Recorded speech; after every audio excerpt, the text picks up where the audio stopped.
Precautionary measures to keep in mind after total hip replacement surgery. First, always keep your both the legs apart.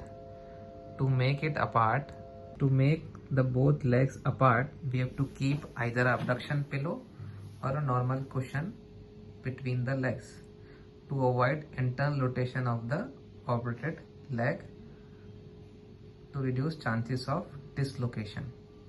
Second, we have to avoid operated leg knee bending over 90 degree.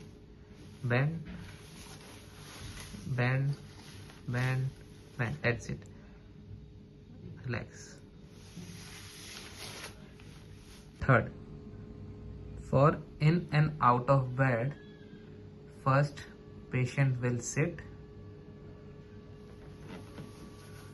and then keeping both the legs apart, first slide the operated leg outside of the bed and slowly taking non-operated leg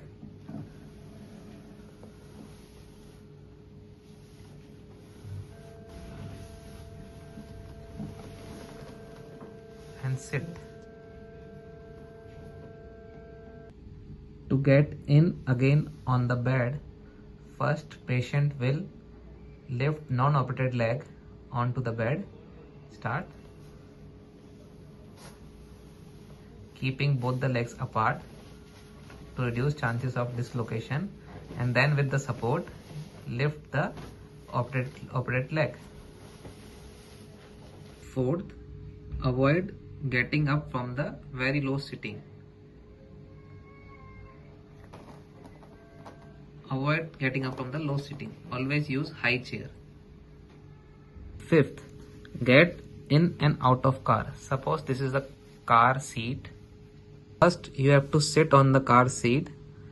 Keep both the legs outside of the car. Sit. Now you have to take one leg inside. Keep both the legs apart and with the support, keep the operated leg inside slowly. Okay. Thank you. Sixth, patient should not turn on the operated leg, which is right, but patient can turn on the non-operated leg.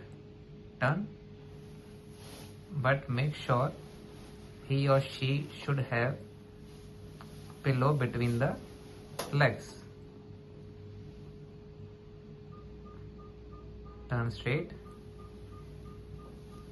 slowly.